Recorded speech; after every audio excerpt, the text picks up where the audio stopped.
যা দুদিন তোর মামাদের বাড়ি থেকে ঘুরে আয়। ছোটবেলায় গেছি, আজ আসনি। মামাদের বাড়ি? হ্যাঁ, তোর মামা বারে বারে ফোন করে বলছে রনকে পাঠিয়ে দাও, রনকে পাঠিয়ে যা, কদিন ঘুরে আয়।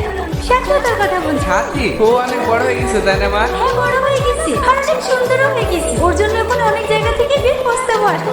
ঠিকাদারের সাথে যে টাকাগুলো পাওয়া যেত সব টাকা দিয়ে দিয়েছে? না আব্বা, 4 লাখ টাকা দিয়েছে আর 1.5 লাখ টাকা পাওয়া যাবে। ও আমাদের বাগানের পিছনে আমাদের একটা বাগান নাই, ওইটা বিক্রি করবে। টাকাগুলো কোথায় তুলছি? ব্যাংকে আছে। ঠিক আছে, তোর মামাদের বাড়ি থেকে ঘুরে একা বেশি টাকাগুলো তুলে দি। ঠিক আছে আব্বা। বাবুকে মাংস তুলে দাও। হ্যাঁ হ্যাঁ। না না মা, আমি আর খেতে পারবো না। আরে খাতো, তোর দিকে একবার তাকিয়ে দেখেছিস না, কি অবস্থা হয়েছে? মামি মামি। রোহন, ভালো আছো বলো? হ্যাঁ মামি, ভালো আছি। হ্যালো মামি। বাড়ির সবাই ভালো আছে তো? হ্যাঁ সবাই ভালো আছে। মামা কোথায় গেছে? তুমি আসবে শুনে তোমার বাবা বাজারে থেকে গেছে। যাও মধু, ঘরে উঠে বসো। কি রে, তুই তো অনেক বড় হয়ে গেছিস। তুই এবার ছোট আছিস নাকি? ভালো আছিস? হ্যাঁ, তুই? আরে আমি তো সবসময় ভালো থাকি রে। হ্যাঁ বলো। সে একটু মামাদের বাড়ি ইস্কালাই চলে যাবো।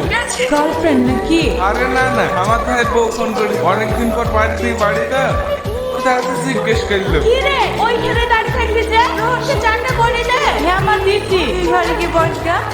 আমি তোর লেগে চা করিলে আসি। আরে ওসব কিছু করতে হবে না। বকিস নে তো, চা ঘরে গিয়ে বস গা। তুই ডিম খেতে ভালোবাসি, তাই তোর জন্য 4টে ডিম নিয়ে আসলাম। আমি ডিম খেতে ভালোবাসি, তোকে কে বললো? তুই ডিম খেতে ভালোবাসি আর আমি দেখবো না? তোদের গ্রামটা আগের থেকে অনেক চেঞ্জ হয়ে গেছে। তোদের বাড়িতে বেড়াতে এসে যে মাঠে ফুটবল খেলতে যেতাম না, সেখানে দেখলাম অনেক বাড়ি ঘর হয়ে গেছে। সবকিছু চেঞ্জ হয়, কিছু কিছু জিনিস আগের মতোই আছে। মানে? ও কিছু না। রোহন, এখন কদিন থাকছো তো? না মামি, বিকালে চলে যাবো। না না, তোমার এখন যাওয়া হবে না। কালকে সাথীকে দেখতে আসবে। ও আমাকে দেখতে আসবে? হ্যাঁ, দেখিস তো বিয়ের কথা শুনে মনে হয় লজ্জা পেয়েছে। তোমার বাবা ফোন করে বলে দাও কালকে যেন সকাল সকাল চলে আসে। ঠিক আছে মামি। ছেলের তো মেয়ে পছন্দ আর আপনাদের ছেলে পছন্দ, তাহলে বিয়ের দিনখান ঠিক করে ফেলা নাকি? হ্যাঁ হ্যাঁ। ঘটক মশাই, দিনটা একটু তাড়াতাড়ি করে। বাবা আমার এই মাসের মধ্যেই লন্ডনে চলে যাবে। হ্যাঁ, বৌমাকেও সঙ্গে করে নিয়ে যাবে।